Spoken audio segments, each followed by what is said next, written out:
Hello friends, it is Tuesday, March 21st, and the word of the day is comportment. It means behavior. But that doesn't matter because today the word of the day is succulents. Not only is it high time I made another Botany Tuesday video, this is one that's been in the works for a really long time. Succulents are super popular right now, and so I wanted to do this for a while. I also have a ton of them, like probably 5 different species. I'm not exactly sure because, well, I'll get to that. But also, I don't know why, it's just really hard to find out how these things are classified. Like, I even took a picture of one and put it on Quora and just asked botanists everywhere, hey, what is this? And nobody's answered me. And all the charts are kind of inspecific, so a lot of the more common varieties you can figure out, but not everything. Here's what I do know about succulents. For one, it's not a strict botanical term. It's like kind of a loose sort of vernacular feel to the word. And in horticulture, it means a different thing, and people just, on Pinterest take it differently. But in the end, here's what's up. Whether you include cacti, geophytes, whatever, a succulent is a plant with a squishy, fleshy part that holds water. It's as simple as that.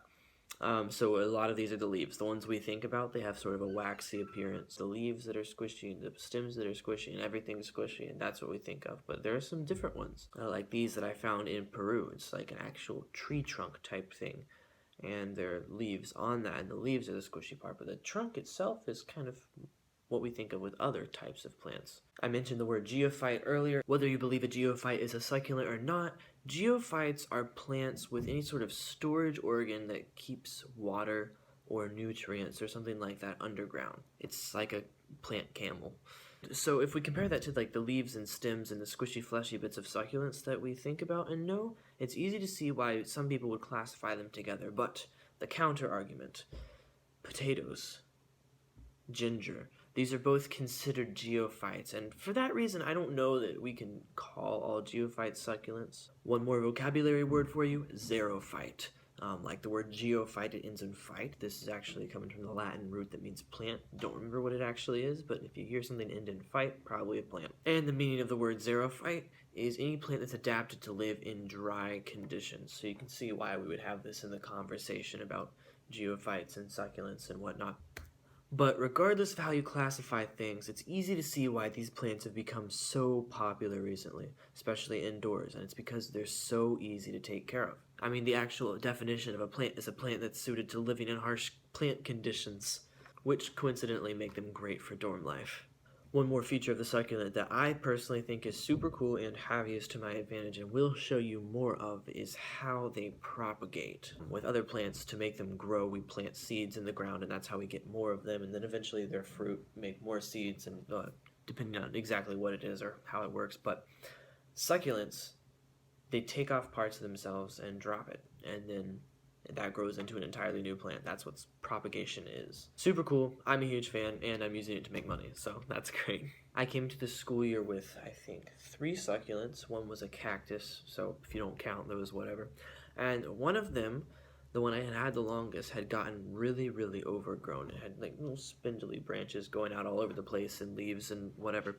And so over the Christmas break, I broke it down into a bunch of tiny pieces, took off bits of stems and leaves and anything, and separated it into bits I thought could grow individually, put them all in a bucket, and then watch the magic happen. How it works is each individual little piece, if it's a large, healthy enough piece for the succulent, generally stick with leaves, but it's different for different plants, calluses off on the end, and then starts to grow a new root system from that wound. So once I cut the bits off, then I had to wait like a week before watering them while the entire thing dried up. And then I started watering them again, which eventually led to the root growth. Super important, don't overwater them in this stage. They're really fragile, they can die. And I think they rot, actually, which is a disgusting way to die.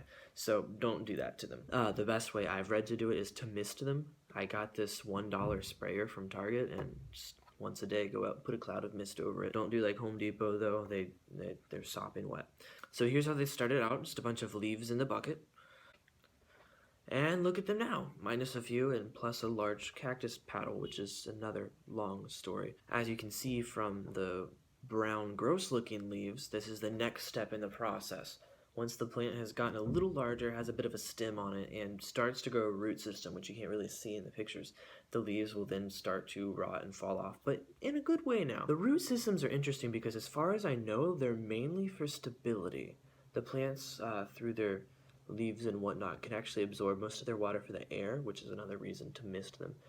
And as far as nutrients, I think most of that they just make from the sunlight. So I'm sure that the roots do other things, but mainly it's just for stability, which is why that leaf is important in the beginning stages. And so now that they're starting to get into this phase, I'm taking them out and putting them in teacups and selling them. But honestly, it's just great having little plant babies. I mean, come on. And so aside from these babies, I have aloe vera, some kind of cactus I got from my grandmother's yard, a big square rectangle-y thing. I'm not really sure entirely what it is. And then also in the bucket now, I have 2 clippings from succulents from Peru. I recently went to Peru.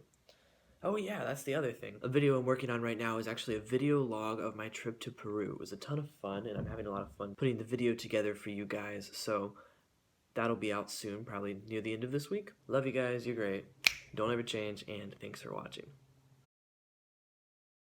The Campbells of the plant world.